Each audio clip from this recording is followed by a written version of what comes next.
এই কোরআনে কারীম যখন বিশ্ব নবীর উপরে নাজিল করলেন, বিশ্ব নবী যখন ভয় পেয়ে গেলেন, বিশ্ব নবীকে যখন বলা হলো হে নবী পড়ুন ইকরা বিসমি রাব্বিকাল্লাযী খালাক, পড়ো তোমার প্রভুর নামে যিনি তোমাকে সৃষ্টি করেছেন।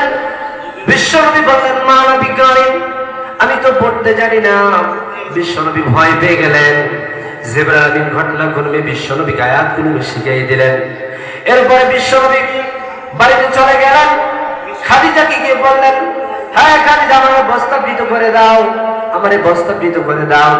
বিশ্ব নবী কম্বল মুড়ি দিয়ে আছেন। এরপর আল্লাহ পাক রব্বুল আলামিন কোরআন কারীমের সূরা মুদ্দাসসিরের প্রথম কয়েকটি আয়াতে কারিমা নাযিল করলেন।